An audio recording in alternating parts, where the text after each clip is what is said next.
আসসালামু আলাইকুম। নতুন একটা রেসিপি নিয়ে আবারও হাজির হলাম আপনাদের মাঝে। আর সেই রেসিপিটা হলো টাকি মাছ দিয়ে পেঁয়াজ কলি দিয়ে ভুনা। আমরা কিন্তু টাকি মাছ ভর্তা করি, অনেকেই ভর্তা করি খেয়ে থাকি। কেউ ভেজে ভর্তা করে নেয়, কেউ আবার কিন্তু পুড়িয়ে ভর্তা করে নেয়, আবার কেউ ভাপিয়েও কিন্তু ভর্তা করে নেয়। তো আমি আজকে ভুনা করে দেখাবো অথেন্টিক্স একটা রেসিপি। সেই রেসিপিটা যদি আপনারা ফলো করেন তাহলে অবশ্যই অসাধারণ একটা টেস্ট পাবেন এই টাকি মাছের। অনেকে কিন্তু টাকি মাছ খেতে চায় না, তাদের জন্য এই রেসিপিটা। তো আমি এখানে 2 কাপ পেঁয়াজ দিলাম, আর পরিমাণ মতো তেল দিলাম, কয়েকটা তেজপাতা দিলাম। আমি কিন্তু বেশ কয়েকটা মাছে তেজপাতা খাই, এটা আবার কেউ হাসবেন না, এটা হাসার কোনো ব্যাপার না। এইভাবে রেসিপিটা করে দেখবেন, কারণ অনেকে মাছে কিন্তু তেজপাতা খায় না। তো যখন পেঁয়াজটা কিন্তু হালকা একটু নরম হয়ে গেল, তখন আমি এখানে 1 চা চামচ দিয়ে দিলাম রসুন বাটা, 1/2 চা চামচ দিয়ে দিলাম আদা বাটা। এখানে আরেকটা কথা আছে, অনেকে কিন্তু মাছে আদাও খায় না, কিন্তু আমি সব মাছেই খাই না, কয়েকটা মাছে আদা খাই। কথা বলতে বলতে এখানে কিন্তু দিয়ে দিলাম হলুদের গুঁড়া পরিমাণ মতো। হলুদের গুঁড়াটা দিয়ে একটু ভালো করে ভেজে নিচ্ছিলাম। হলুদের গন্ধটা যখন চলে যাবে, তখন ঠিক তখনই আমি শুকনো মরিচের গুঁড়াটা দিয়ে দিলাম।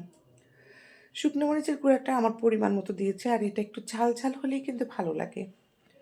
আপনারা আপনাদের পছন্দ মতন ঝাল দিবেন, তবে ওই যে বললাম এই রেসিপিটা ঝাল ঝাল হলেই ভালো লাগে। এরই মাঝে দিয়ে দিলাম আমরা মিক্সড মশলা। মিক্সড মশলাটা অনেকের হয়তো জানেন না, আমার পেজে কিন্তু দেওয়া আছে মিক্সড মশলা রেসিপিটা। আর যদি মিক্সড মশলাটা না থাকে তাহলে আপনারা এখানে ধনিয়ার গুঁড়া এবং জিরার গুঁড়া 1 চা চামচ করে দিতে পারেন, ভরে ভরে 1 চা চামচ। যেই পরিমাণে আমি মাছ দিয়েছি, এখানে 6টা মাছ ছিল, টাকি মাছগুলো একটু বড় বড় ছিল, সেই 6টা টাকি মাছ দিয়ে দিলাম কেটে নিয়ে।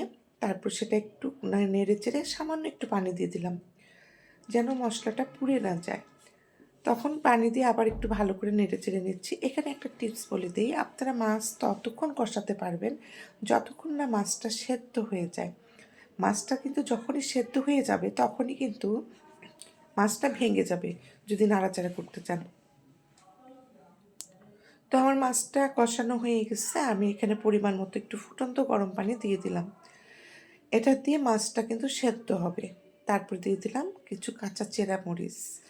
ওই যে বললাম, এই রেসিপিটা কিন্তু অনেক ঝাল ঝাল হলে বেশি ভালো লাগে। তো দেখতে পেলাম যে আমি লবণটা কিন্তু পরে দিয়ে দিলাম, এটা ভুলবশত হয়ে গেছে। লবণটা আপনারা যখন মশলাটা কষাবেন তখনই দিয়ে দিবেন। আমি তখন দিতে ভুলে গেছিলাম, তাই লবণটা এখন দিয়ে দিলাম। রান্নাটা কিন্তু আমার প্রায় হয়ে গেছে, ঢেকে রান্না করে নিয়েছিলাম। আর এখন দিয়ে দিলাম পেঁয়াজ কলি।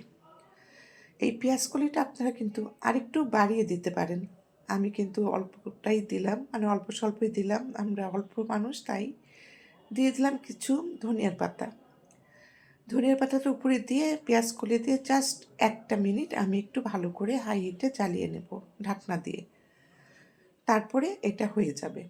একদম আমার রেসিপিটা কিন্তু হয়ে গেছে। রেসিপিটা কিন্তু আমি নামিয়ে নিলাম, পরিবেশন করে দেখাচ্ছি। দেখুন এর কালারটা কতটা সুন্দর হয়েছে, যতটা কালারটা সুন্দর হয়েছে তার চেয়ে বেশি টেস্ট হয়েছে। সবাই ভালো থাকবেন, আল্লাহ হাফিজ।